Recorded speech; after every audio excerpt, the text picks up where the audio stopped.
الله فلا مضل له ومن يضلل فلا هادي له أشهد أن لا إله إلا الله وحده لا شريك له وأشهد أن محمدا عبده ورسوله والصلاة والسلام على هذا النبي محمد صلى الله عليه وسلم وعلى آله وصحبه جميع المسلمين وآله وصحبه أجمعين. أما بعد.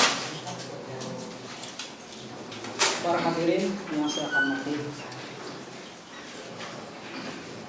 saya hanya akan membahas tentang makalah tadi yang saya bikin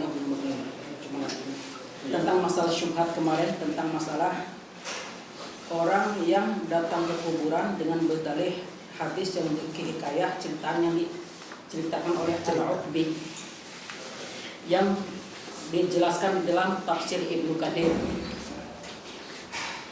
Sehingga karena Ibnu Katsir menukil hikayah ini, banyak orang mengatakan bahwa itu adalah merupakan dalil bahwa Ibnu Katsir itu mensyariatkan doa di sisi kuburan, meminta doa dari Rasulullah SAW. Oleh karena itu, saya kemarin berusaha untuk menurunkan apa yang dijelaskan oleh Syekh Ibnu Katsir rahimahullah di dalam kitab tafsirnya, yang mana Syekh Ibnu Katsir menurunkan ayat yang terdapat dalam surat An-Nisa ayat 64.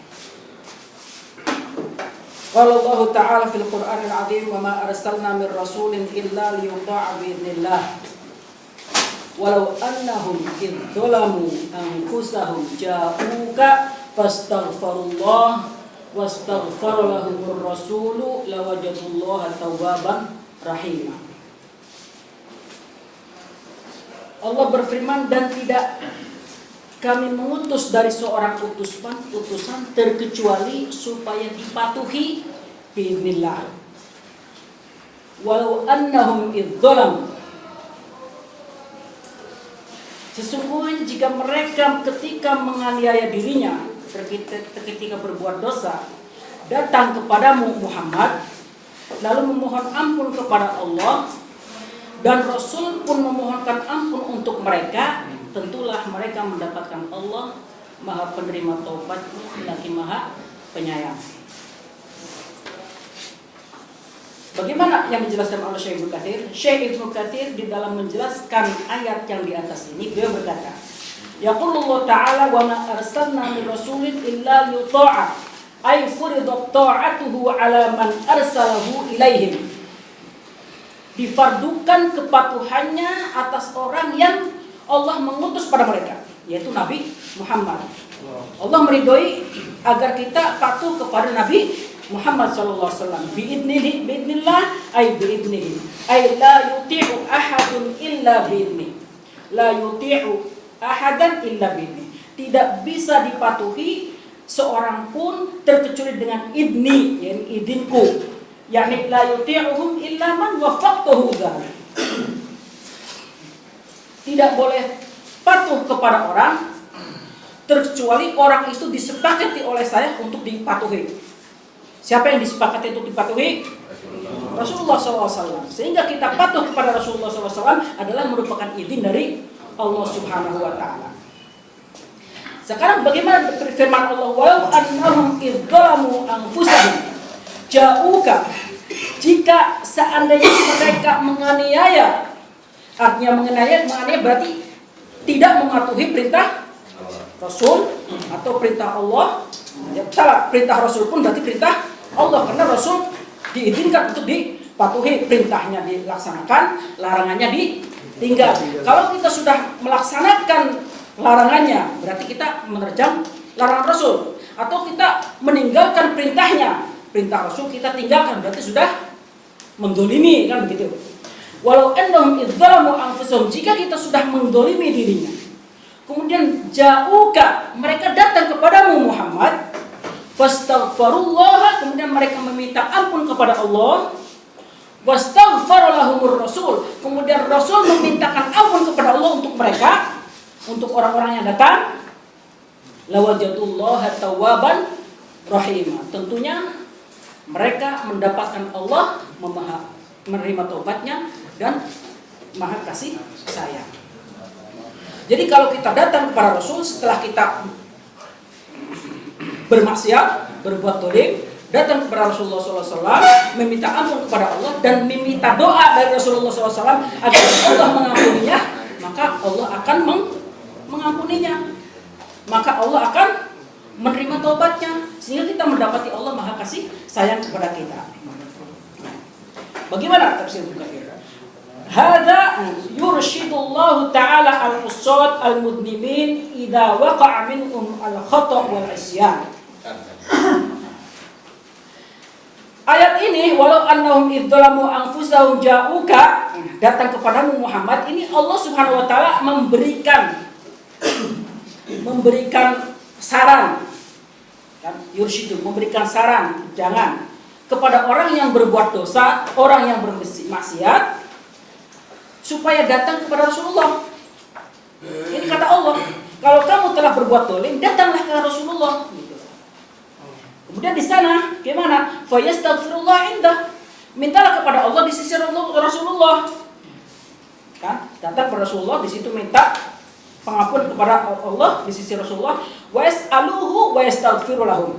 Kemudian Allah meminta kepada Rasulullah meminta kepada Allah agar mengampuni mereka yang datang kepada Rasulullah. Fa innahum idza fa'alu dzalik, maka mereka jika mereka mengerjakan seperti itu, jika datang kepada Rasulullah, di situ minta ampun kepada Allah dan minta doanya kepada Rasulullah agar diampuni, lawajadu taballahu alaihim wa rahimahum wa ghafar lahum, maka Allah akan menerima taubat mereka dan akan mengasihaninya dan akan mengampuni dosanya. Jelas kan? Berarti kalau datang kepada Rasulullah kan? Itu syubhatnya.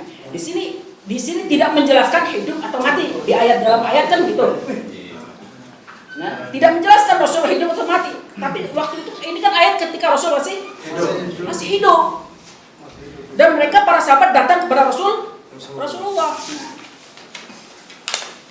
Di sini apa yang dijelaskan oleh Syekh Ibnu Katsir? Kata Syekh Ibnu Katsir, wa qad dzakara jama'atun minhum.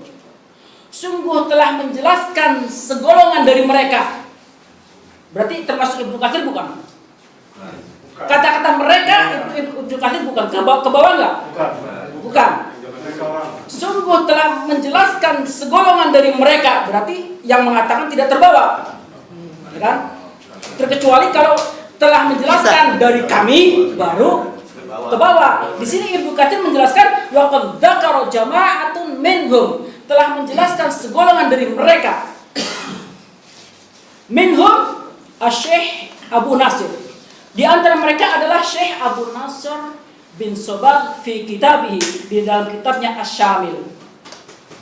Ya, di dalam kitabnya Asy-Syamil. Di sini Syekh Ibnu Katsir mencuplik dari kitab Asy-Syamil yang diceritakan oleh Abu Nasr, yaitu golongan mereka yang ahli kuburiyun. Hikayatan masyhuratun an Utbi, yang mencuplik kisah-kisah yang masyhur dari Utbi. Qala, Abu Nasr berkata, Al-Utbi berkata, Al-Utbi berkata, kuntu jalisan inda qabrin Nabi sallallahu alaihi wasallam faja'a a'rabi faqala assalamu alayka ya Rasulullah. Ya. Kata orang Al-Utbi berkata, saya ketika duduk di sisi kuburan Rasulullah SAW, ini kata Al-Utbi. Nanti siapa Al-Utbi itu? Al-Utbi berkata, ketika saya duduk di sisi kuburan Rasulullah SAW, faja'a Arabi, maka datang orang Badui. Faqala assalamualaikum ya Rasulullah. Kemudian orang Badui itu salam kepada Rasulullah di kuburannya. Assalamualaikum ya Rasulullah. Sami'tu Allah yaqul, aku mendengarkan Allah berfirman. Kata orang Badui, aku mendengarkan Allah berfirman, walau annahum idzalamu ja'uka anfusahum ja'uka fastaghfirullah wastaghfirullah rasul lawajadullaha tawwabar rahim. Jika mereka telah menganiaya dirinya, kemudian datang kepada kamu, kemudian meminta ampun kepada Allah, kemudian Rasul pun memintakan ampun untuk mereka, tentunya akan mendapatkan pengampunan dan akan mendapatkan Allah Maha Pengasih Sayang. Nah, oleh karena itu, faqad jituka, saya datang kepadamu ya Rasulullah, mustaghfiron, karena meminta ampun dzambi, untuk dosaku, mustasfi'an bika, karena meminta pertolongan kepadamu, ila rabbi, kepada Tuhanku. Di sini orang Badui datang kepada kuburan Nabi, meminta ampun, meminta doa dari Nabi agar Nabi menolong kepada saya, kepada orang Badui itu, agar Allah memberikan pengampunan.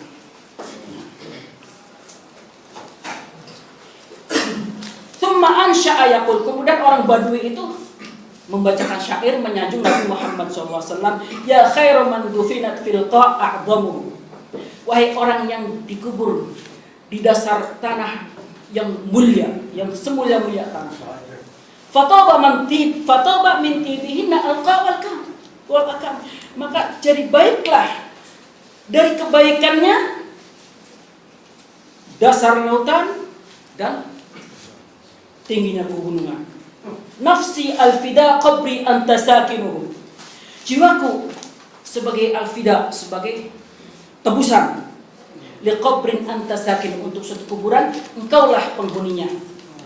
Fihi al-'afaf wa fihi al-jud wal karam, yang di dalamnya ada pengampunan, ada kemuliaan, dan ada al-jud, kemuliaan, mulia. Ini syair-syairnya orang Badui ini. Kemudian setelah itu fansarafa thumma insarafa a'rabi faghalabatni naum. Ini kata Al-Utbi yang menceritakan kisah ini. Kemudian orang Badui itu pergi. Faghalabatni naum, maka aku tertidur di kuburan. Fara'aitun Nabi SAW fi naumi, maka aku melihat Nabi Muhammad SAW ketika dalam waktu tidurnya, berarti aku mimpi. Kata Al-Utbi berarti di dalam mimpi kan? Al-Utbi melihat Rasulullah di dalam mimpinya. Rasulullah mengatakan, faqala ya Utbi, wahai Utbi, al-haqqu a'rabi, orang Badui itu menepati dengan kebenaran. Fabashirhu, maka berikanlah kabar gembira, annallahu qad ghafara lahu, bahwa Allah telah mengampuninya. Ini dalilnya, dalil mereka, kata Syekh Ibnu Katsir, dalilnya mereka. Jadi bukan Ibnu Katsir yang menyetujui. Itulah yang diceritakan oleh Syekh Ibnu Katsir. Nah, sekarang bagaimana hadis ini kedudukannya? Qala Syekh As-Sami bin Muhammad bin Abdurrahman bin Salam fi tahqiq an hidil haqayah. Syekh As-Sami bin Muhammad bin Abdurrahman As-Salam dalam meneliti tentang kisah ini bagaimana.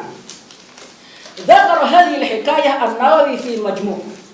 Imam Nawawi menjelaskan, menuturkan cerita ini di dalam kitab Majmu'-nya. Imam Nawawi di dalam kitab Majmu'-nya di dalam juz 8 halaman 27 halaman 217 ada di antum nanti insyaallah kembalikan.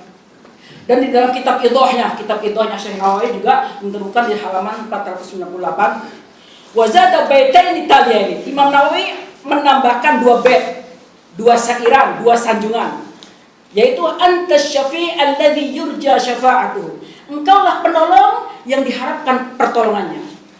Ala sirat idza maziltul qadam, atas siratul mustaqim, sirat idza mazilatul qadam, apabila tergelincir kaki. Jadi pertolongan Nabi akan mengharapkan pertolongan apabila kaki tergelincir. Wa sahibaka ala fala ansahuma abadan, dua temanmu maka aku tidak melupakan selamanya. Siapa teman Nabi Muhammad yang akrab? Abu Bakar dan Umar yang kubur di sisi kuburan beliau. Minni assalamualaikum ma'jaral qalam, maka dariku assalamualaikum selama qalam masih berjalan, masih nulis. Ini syairnya.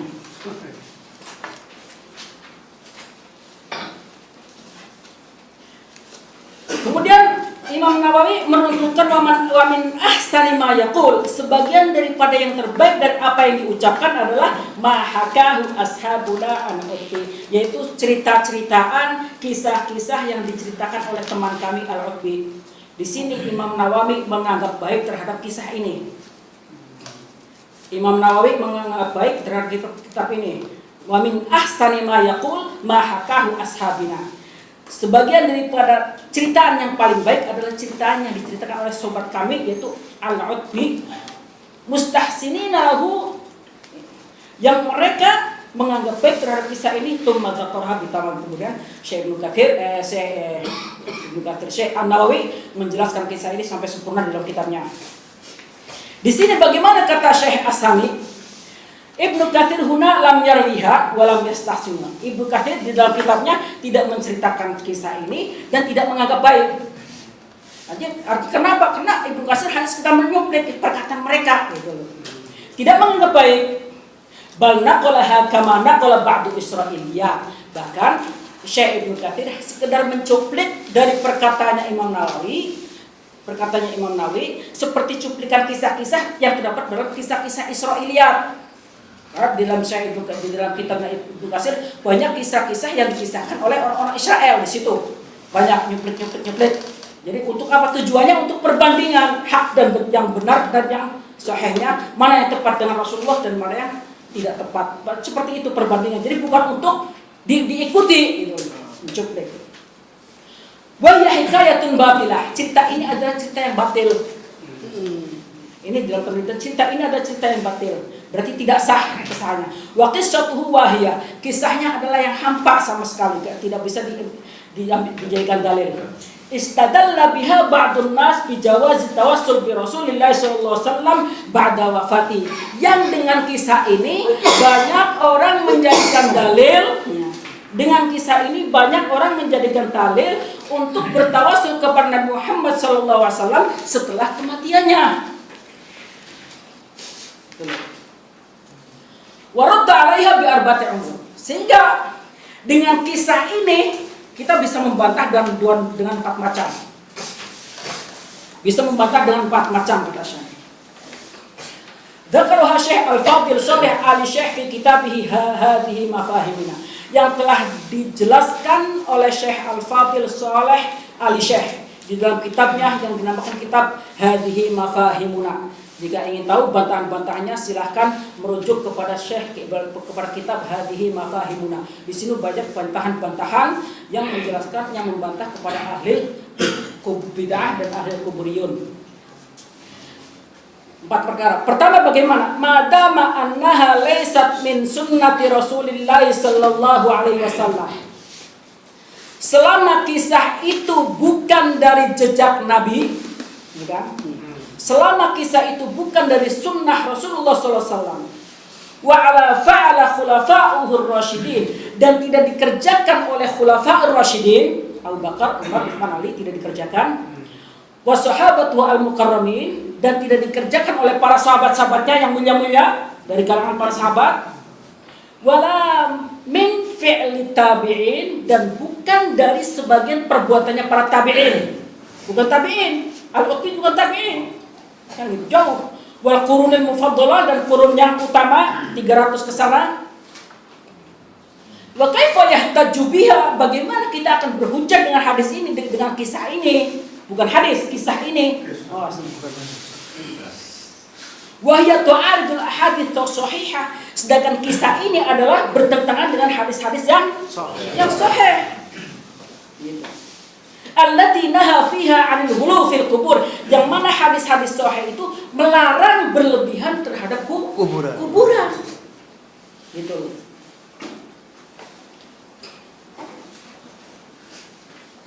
Wa kaifa yahtaju biha fi aqidat tauhid, bagaimana kita berhujjah dengan cerita-ceritaan yang lemah, yang hampa, yang batil untuk menetapkan akidah tauhid. Alladzi huwa aslul usul, yang merupakan dasar segala dasar.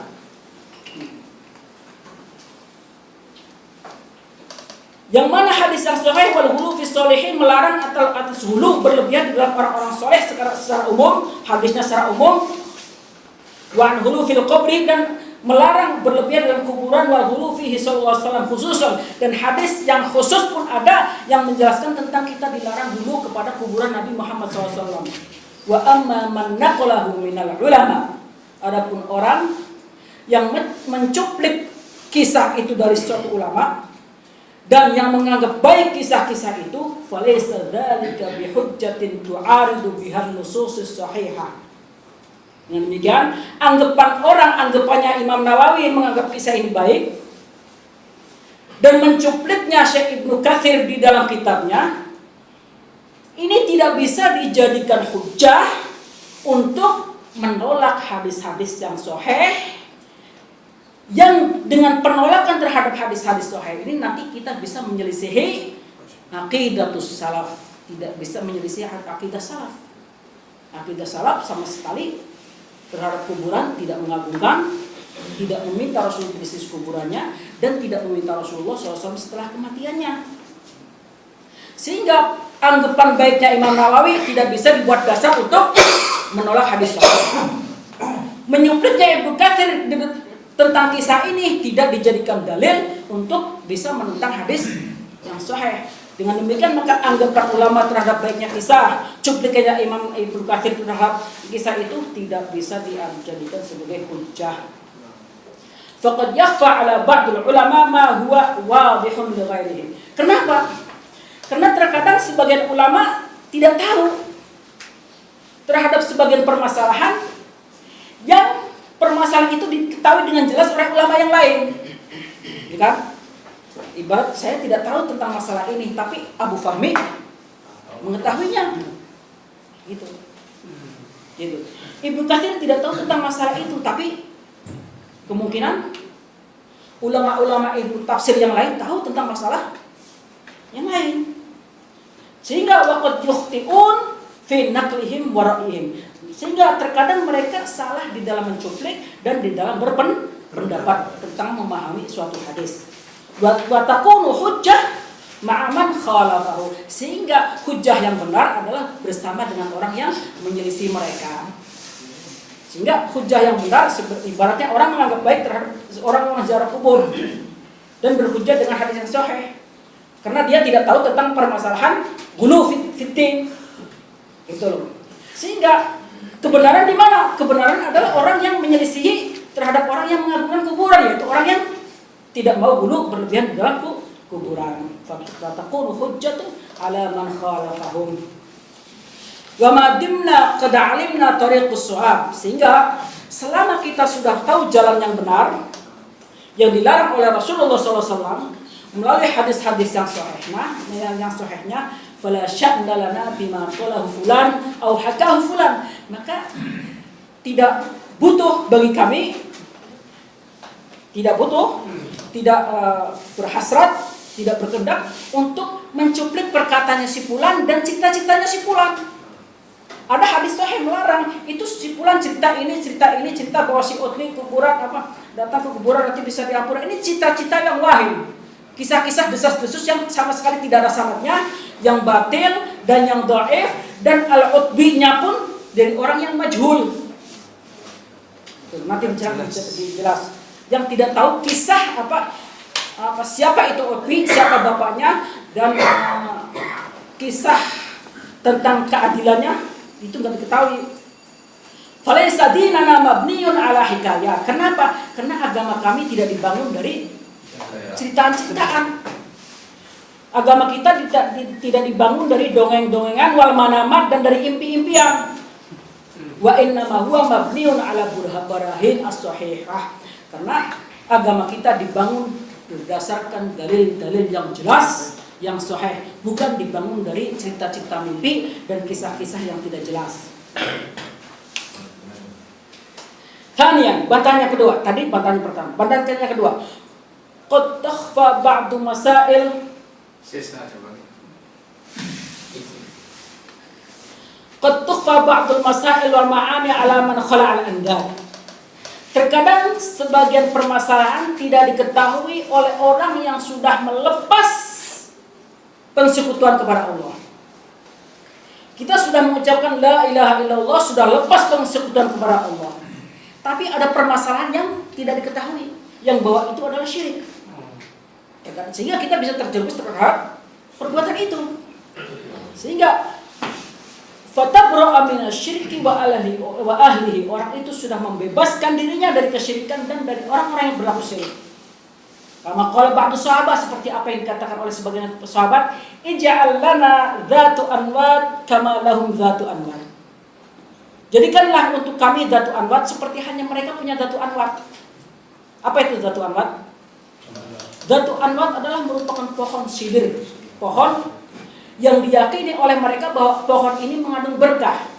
Sehingga karena keberkahannya pohon itu mereka para sahabat menggantung-gantungkan senjatanya, baik pistolnya atau dulu nggak ada pistol apa, sep pedangnya digantung-gantungkan biar dapat keramat dari pohon itu namanya Zatu Anwat. Digantungkan nanti dengan digantungkan dapat keramat. Sehingga di situ ij'al lana Zatu Anwat kama lahum Zatu Anwat. Jadikanlah untuk kami Zatu Anwat sebagaimana mereka punya Zatu Anwat. Ini perkataan siapa ini? Sahabat. Yang antara sahabat Nabi yang meminta seperti itu. Sehingga dijawab oleh Rasulullah, faqala Rasulullah SAW, Allahu Akbar, innaha sunan. Allahu Akbar, Allah Maha bersabda, itu adalah perjalanannya orang-orang zaman dulu. Qultum walladhi nafsi biyadi, apa yang kamu ucapkan, walladhi nafsi biyadi, sungguh zat itu ada berada di tangannya. Maqalahu ashabu Musa, itu adalah sama seperti apa yang diucapkan oleh sahabatnya Nabi Musa. Ij'al lana ilahan kama lahum alihah, jadikanlah untuk kami persembahan sebagaimana mereka punya banyak-banyak persembahan. Ini adalah sahabatnya Nabi Musa ketika minta kepada Nabi Musa agar menjadikan persembahan sebagaimana mereka punya persembahan. Padahal mereka sudah mentauhidkan Allah, sudah mengucapkan la ilaha illallah, tapi masalah ini mereka tidak tahu. Sehingga yang benar adalah yang menyelisihi mereka. Wal hujjah fi hada.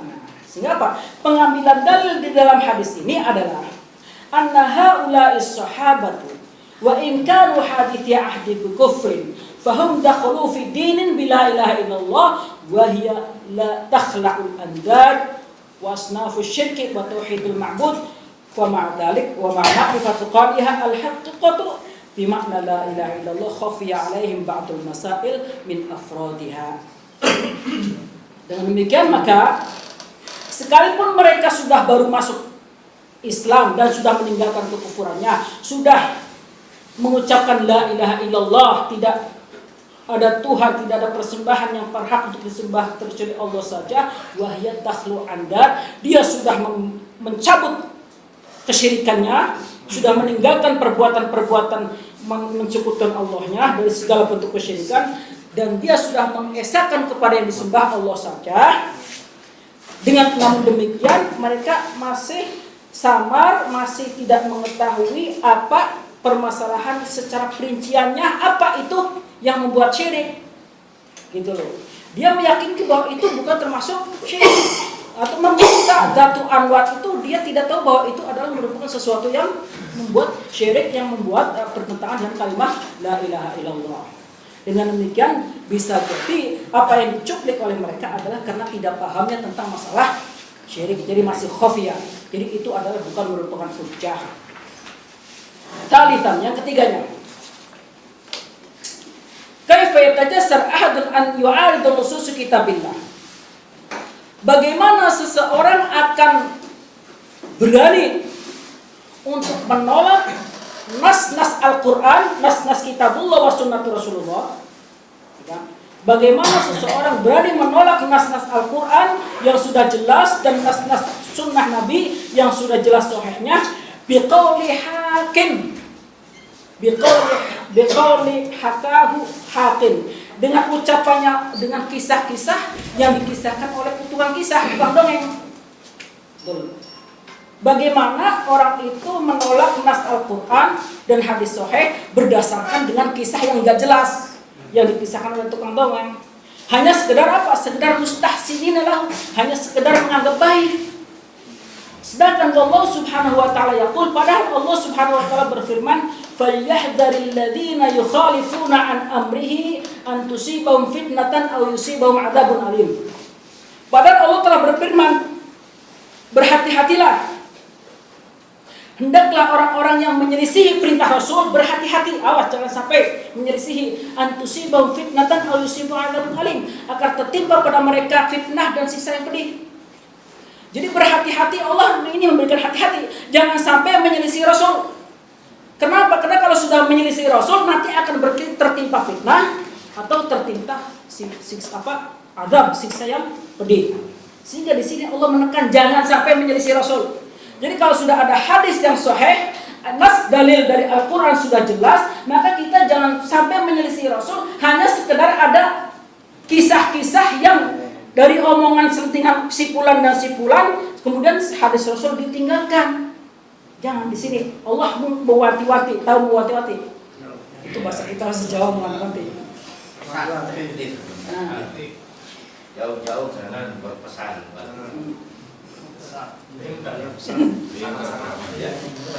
Kemudian dikatakan, atadrimal fitnah? Apakah kamu tahu apa itu fitnah? Al-fitnah itu fitnah yang nanti kata Allah akan tertimpa fitnah. Apa itu fitnah?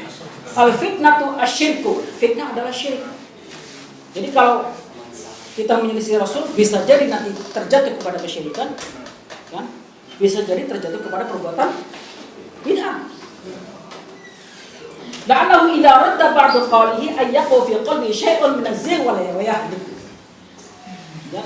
Jadi terkadang juga kalau seandainya kita menolak hadis yang sahih, menolak nas Al-Quran yang jelas, nanti akan terjadi dalam hati kita sesuatu pemelencengan. Dalam hati kita nanti melenceng, tidak lurus. Kenapa? Kalau kita tidak dituntun dengan Al-Quran dan hadis sahih, nanti melenceng pemikirannya nanti azir, melenceng.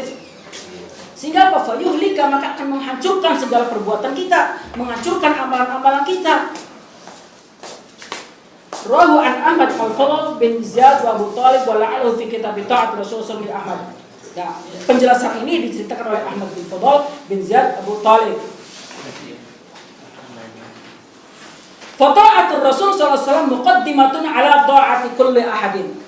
Maka kita mematuhi Rasulullah sallallahu alaihi wasallam itu harus didahulukan daripada kita mematuhi salah seorang dari selain Nabi Muhammad.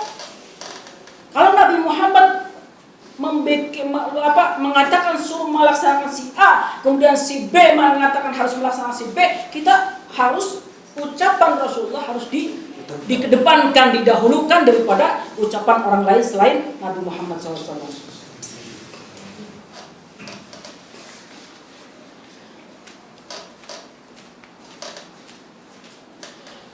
Wa in kana khairu hadhil ummat Abu Bakar wa Umar, sekalipun orang yang memerintah untuk menyelisih Rasulullah adalah Abu Bakar dan Umar, merupakan umat yang terbaik setelah Nabi Muhammad SAW.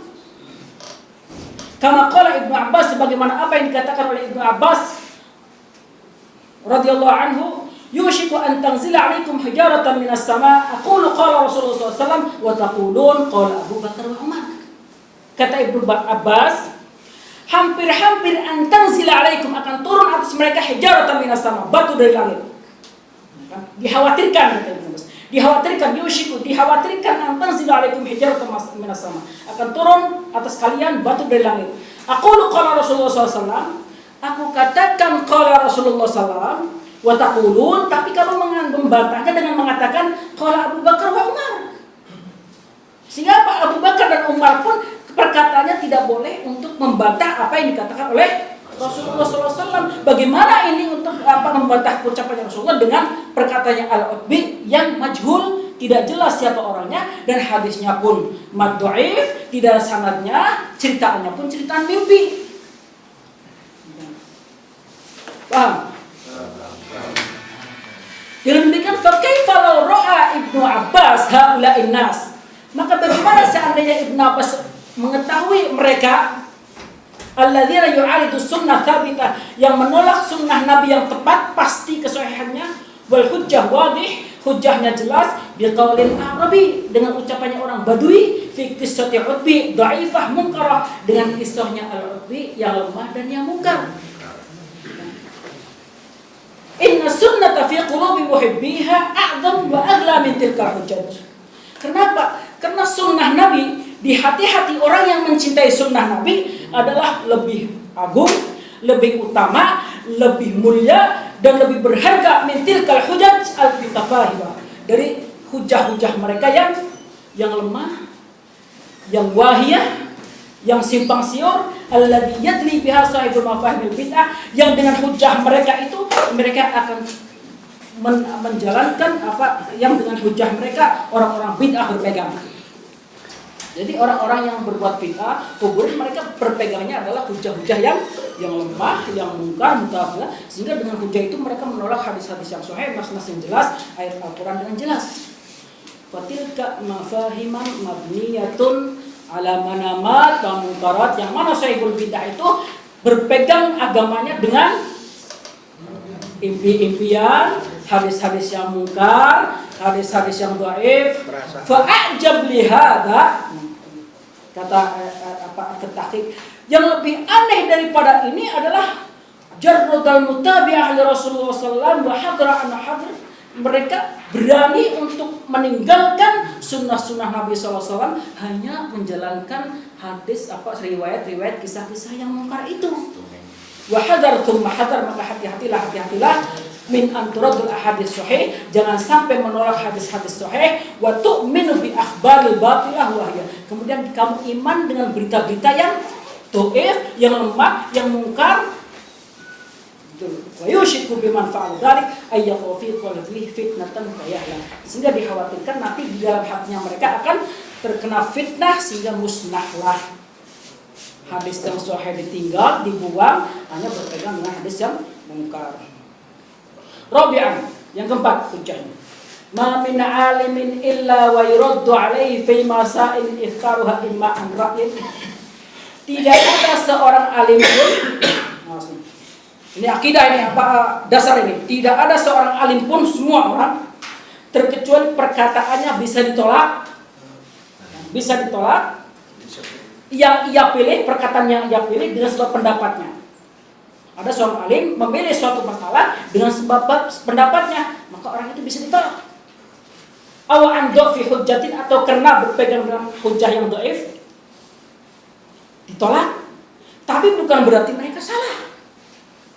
Tapi wahum ma'dzuruna qabla idha'il mahjah bidalailiha. Mereka dimaafkan sampai kapan? Sampai dia sudah tahu dalil yang jelas, ditunjukkan dalil-dalilnya jelas, paham dengan makna yang terkandung dalam dalil itu, kemudian dia masih menolak, baru dia salah. Gitu. Tapi kalau selama dia masih belum paham tentang dalil yang diturunkannya, dia masih dimaafkan selama itu bukan merupakan ruknul iman. Jadi selama apa yang samar itu tafsiliyah seperti tadi, masalah-masalah perincian terkecil itu masih dimaafkan. Dengan demikian maka walau tadabba'an nasu syududul mujtahidin wa rukhsahim, seandainya seseorang manusia mengikuti kesalahan-kesalahannya para ulama dan mengikuti kemudahan-kemudahan para ulama al-mujtahidin, orang-orang yang istihad, la kharaju an dinil Islam ila dini akhir, tentunya mereka akan keluar dari agama Islam menuju ke agama lain. Kalau kita selalu mengikuti pendapat-pendapatnya ulama, yang pendapat ulama itu keluar dari nas-nas sahih, dalil-dalil yang jelas, kemudian mengikuti kemudahan-kemudahan ulama saja, tentunya kita akan keluar dari agama Islam menuju ke agama lain. Sebagaimana apa yang dikatakan man tadabba'ar rukhas tazandak, barang siapa yang selalu mengikuti kemudahan-kemudahannya saja, tazandak, dia akan menjadi orang zindik, orang fasik. Walau orang muttabil fasad wal udul an surat wa yattakhidhu lahu min rukhsihim saliman yurtaqu bihi ila syahwat lakana wajib ala hakim qam'uhu wa sadduhu.